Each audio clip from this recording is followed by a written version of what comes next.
Исәнмесез, эфирда яңалыклар чыгарылышы, студияда Роза Хабибуллина, алга таба төп темалар турында. 7 айлык балалары белән урамда йөргәндә наркотиклар таратканнар. Чаллыда 17 яшьлек ата-ананы тоткарладылар. Чаллыда 2 яңа бина барлыкка киләчәк, махсус суд бинасы һәм яңа мәктәп.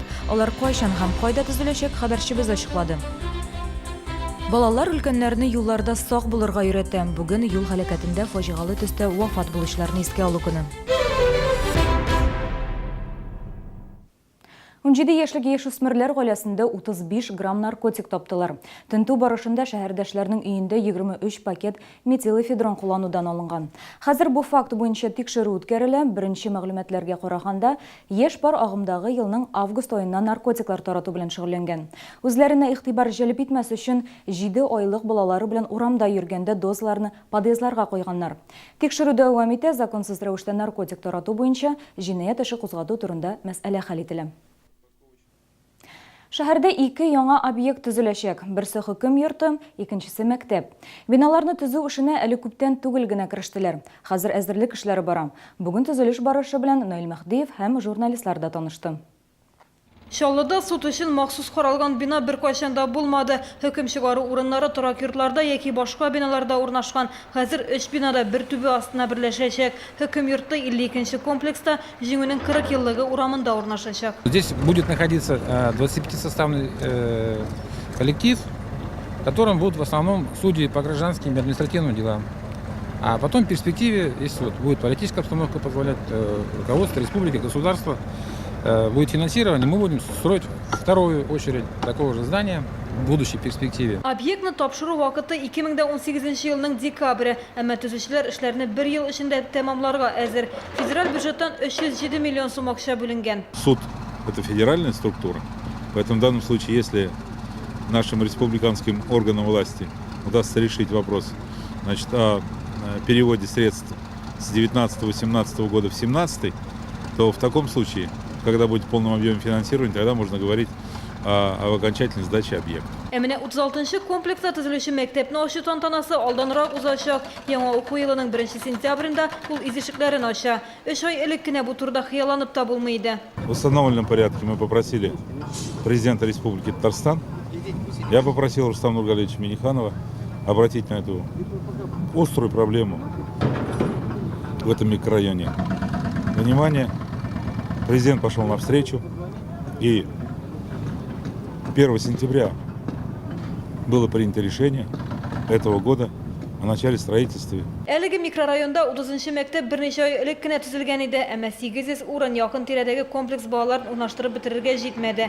Яңа мәктәп зуррак булачак, ул 3 гектар мәйданны били. Бирдә 1220 бала белем алачак. Гүзәл Шихапова, Сергей Вильданов, яңалыклар. Шәһәрне төзекләндерү турында бүген Мәскәү архитекторлары да сөйләде. Чаллыга эшлекле визит белән Стрелка консалтинг бюро белгечләре килде. Архитекторлар 32 моно шәһәрнең үсеш стандартларын әзерли. Безнең шәһәргә килгәнче Россиянең 11 шәһәрендә булганнар иде. Чаллы урамнары киң эшләр өчен җирлек бар диялар, идеялары да җитәрлек. Нигездә шәһәрдәшләр өчен уңайлыклар тудыру үстендә эшләргә җыйналар.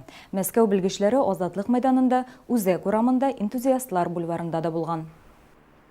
Для моногородов мы будем разрабатывать новый стандарт. Это не будет копирка московских, потому что мы понимаем, что это совершенно другая специфика. В каждом городе есть своя как и культурная составляющая, так и своя какая-то специфика городской среды.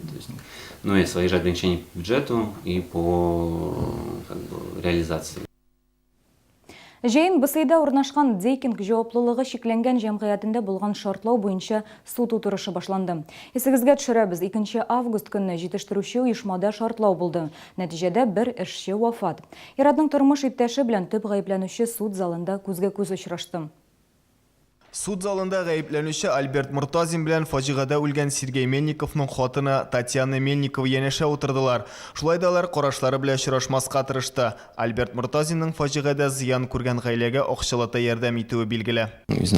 Башта уртак тел таба алмадык, аннары адвокатлар булышты. Китергән рухи зыянны мин акчалата кайтардым. Аңлыйм, моның белән генә миңа карата булган ризасызлыклары кимемәячәк, әмма мин кылган гамәлләрем өчен үкенәм. Гаепләнүче үз гаебен тулысынча таныган, шуңа күрә суд махсус режимда бик тиз узды, нибары 5 минут. Татьяна Мельникова утырыш башында ук судның махсус режимда түгел, ә гомуми тәртип буенча үтүен теләп гариза язган. Очень много. Сорау алу барышында бик күп каршылыклар бар. Башта гаепләнүче беркетмә төзегән вакытта бер төрле сөйли, анары адвокаты барлыкка килгәч бөтенләй башкача. Шуңа күрә без суд эшен гадәти тәртиптә каралуын телибез. Шаһитлар булсын, суд гадел тәмамлансын. Суд утырышыннан соң Татьяна Мельникова белән Сергей Мельниковның апасы гаепләнүченең Альберт Муртазин булуында шик белдерәләр. Фаҗига булган вакытта ул бригадир вазифаларын гына үтәгән, а шартлаудан соң кинәт Декинг оешмасының җитәкчесенә әверелгән. 11 көнне ул безнең янга килеп, мин анда бригадир булып кына эшлим диде. Ә монда ул кинәт аның үз оешмасына әйләнгән. Ул үзе безгә әйтте, бөтен гаепне минем өскә аударалар диде. Вообще я понимаю, что Муртазин это... Мин аңлыйм, Муртазин ул төп гаепле кеше түгел. Безгә тирән казырга рөхсәт итмәделәр, туктарга куштылар. Без аңлыйбыз, анда зур кешеләрнең дә катнашы бар, чөнки ул оешма инде күптәннән эшли. 2 август көнне Сергей Мельников хезмәттәше белән эшкәртелгән майны чистарталар. Җайланма ватык булу сәбәпле шартлау барлыкка килә, янгын чыга. Мельниковның 80% гәүдәсе яна. Ашыгыч рәвештә хастаханәгә озатыла. Ул ашыгыч ярдәм күрсәтү хастаханәсендә җан бирә. Сергей Мельниковның бүгенге көндә 2 баласы ятим. Үлгән ир-атның туганнары фаҗигадә гаепле кешеләр өчен иң кырыс җәза таләп итә. Рухи зыян хакында арттыруларын сорыйлар. Аларга инде 300 мең сум күләмендә акча түләнгән. Алар моның белән канәгать түгел, 1 миллион сум сорыйлар. Райнур Агламетдинов, Константин Величко, яңалыклар. Кышка узак калмады, күпләр инде бүген үк салкыннардан икәсен кайгырта. Кышкы киемнәр сайлый. Ул затлы да, матур да булырга, иң мөһиме иясенә ашарга тиеш. Аны сайлаганда нәрсәгә игътибар итәргә киләсе сюжетта.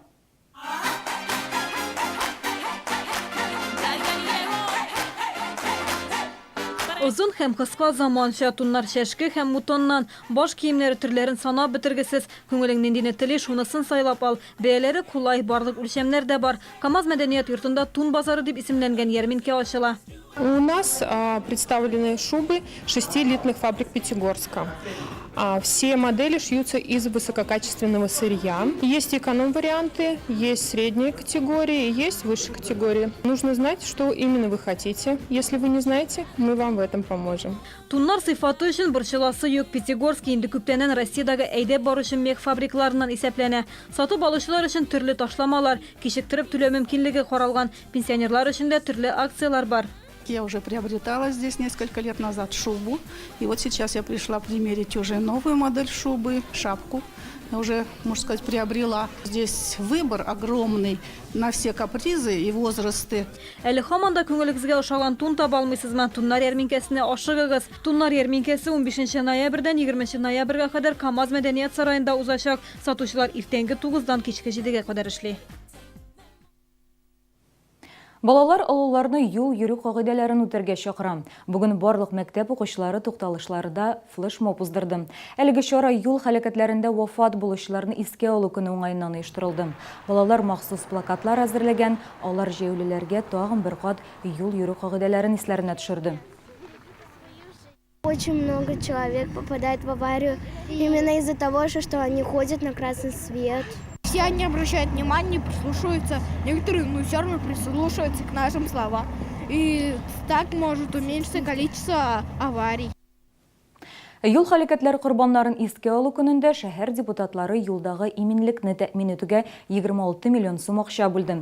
Бүген шәһәр советының чираттан тыш сессиясендә бюджетның керем өлеше 40 миллион сумга артты дип белдерделәр. Шәһәр казнасы салымнан тыш керем хисабына байыган. Бу акчаларның калган өлешен проспектларны һәм магистральләрне яктыртуга башкарма комитет бинасында янгын куркынычсызлыгын тәэмин итүгә тотачаклар. Якты юл газетасы 40 яшьлек юбилейын билгеләп үтә. 400 ел дәвамында район яңалыклары иң мөһим вакыйгалар әлегегә җитбитләрендә яктыртылып килә. Редакция әлеге чарага үз дусларын, якыннарын, газетада күп еллар эшләгән элекке хәбәрчеләрен җыйды.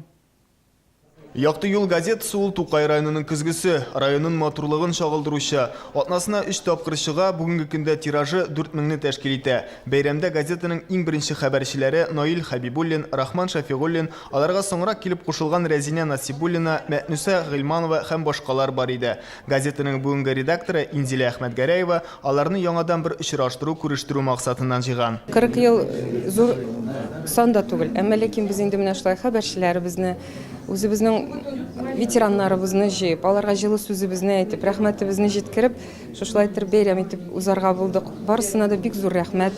Безнең белән тыгыз элемтәдә эшләүче авыл хәбәрчеләренә, безне яздырып алдыручы газета укучыларыбызга, алар киләчәктә дә безнең белән калырлар дип ышанабыз. Газета ачылган вакытлар 80нче елларга туры килә. Ул чакта Түбән Кама гидроэлектростанциясе үсеш ала, Кама автомобильләр төзү заводына нигез салына, Шаллыга төрле яклап төзүчеләр агыла башлый.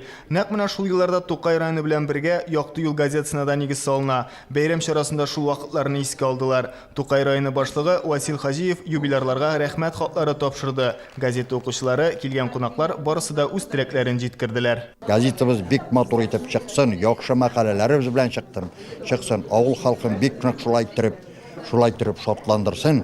Шушы газетабыз булганга без бик нык шатланабыз. Райнур Агләметдинов, Екатерина Ботинкова, Сергей Вильданов, яңалыклар.